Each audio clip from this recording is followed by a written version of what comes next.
자, 이제 핵심 58번 교류의 표현입니다. 자, 우리가 교류를 표현할 때는 그냥 교류다 이렇게 표현하는 게 아니라 어떤 특정 값을 표현하는 방법이 여러 가지가 있어요.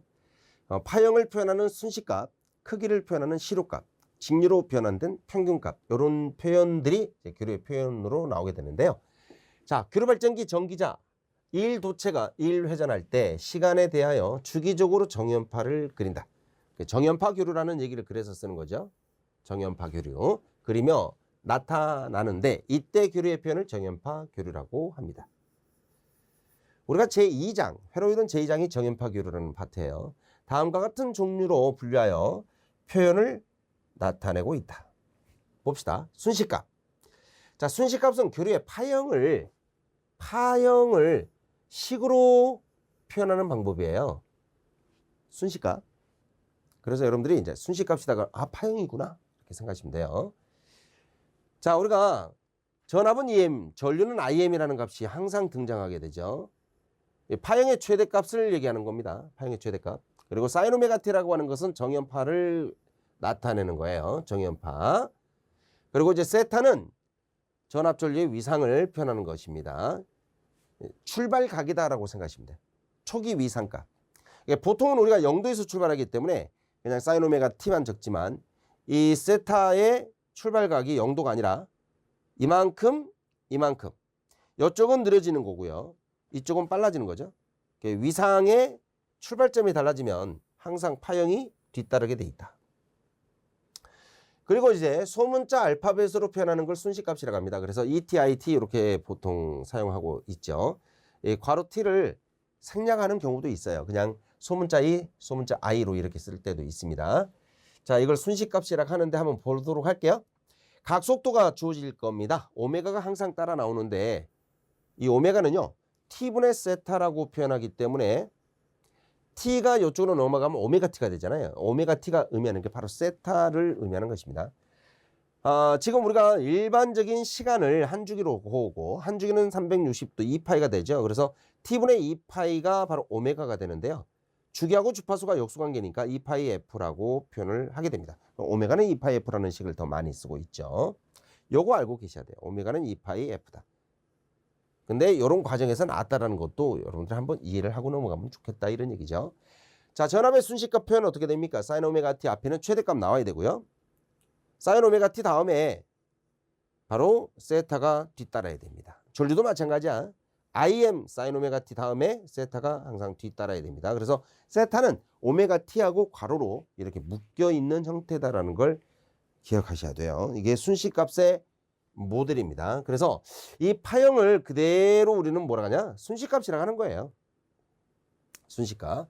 맨 위에 최대값을 기준으로 해서 파형이 어떻게 지금 증감을 하고 있는가를 나타내기 위한 그런 값이다. 이렇게 알고 계시면 되겠고요. 다음은 시료값입니다. 시료값은 교류의 크기예요. 크기. 크기를 표현할 때 쓰는 호칭입니다. 그래서 여러분들 앞으로요. 교류를 숫자로 주는 것들은 특정한 조건이 없으면 다 시료값이에요. 여러분들이 사용하는 220V, 380V, 22,900V, 40W, 1kW 이런 것들이 전부 다 시료값입니다. 아무런 조건이 없으면 시료값으로 본다. 자, 시료값의 공식은 이렇게 나옵니다. 자, 이걸 유도하는 과정도 있지만 지금은 과정이 필요 없죠. 그래서 I 제곱은 t분의 1 인테그랄 0부터 t까지 순식값의 제곱의 적분입니다. t분의 1에 0부터 t까지 순식값의 제곱. 이걸 바로 I 제곱의 시료값이다. 이렇게 얘기하는 거예요. 근데 우리가 여기서 시료값을 구할 때는 제곱을 버려야 되니까 제곱 버리면 루트가 들어가겠죠. 그래서 시료값의 공식이 이렇게 된다라는 얘기입니다. 그래서 1번식도 출제가 되고 2번식도 출제가 되고 있는 거예요. 자, 이걸 말로 쓰는 게 뭐냐. 보세요. 0부터 t까지 이렇게 있죠. 0부터 t까지. 그죠? 한 주기 동안이란 얘기예요. 한 주기 동안. 0부터 t까지 구간을 주는 거니까 한 주기 동안 i 제곱의 적분을 주기로 나눴죠. 이게 평균값의 의미입니다. i 제곱의 평균값이죠. 제곱 붙어 있으니까 i 제곱의 평균값을 취해서 루트를 씌워주면 시로값이 됩니다. 이게 시로값의 정의를 표현하는 세 가지 방법이에요. 그래서 이 세 가지 식이 출제가 다 됐습니다. 다 됐어요. 그래서 일반적으로 우리가 이제 시로값을 표현할 때는 대문자로 전압 전류를 표현하게 되죠. 전압은 E 또는 V, 전류는 I로 표현합니다. 그다음 세 번째 평균값. 이 평균값은 직류를 얘기하는 거예요.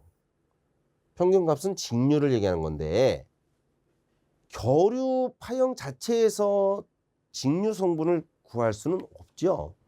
그래서 순식값을 그대로 그려놓고요. 이 순식값을 만약에 직류로 구해버리면 평균값을 구한다 이렇게 하면 0이 돼버립니다. 왜? 직류가 안 나오지. 교류잖아요. 그래서 직류로 바꾼 다음에 구해줘야 되는 거죠. 직류로 바꾼 다음에. 그래서 우리가 이제 평균값의 공식은 t분의 1에 0부터 t까지 i dt 이렇게 되는데요. 정연 파형 같은 경우는요. 그렇기 때문에 한 주기 동안의 평균값을 구하지 않는 거야.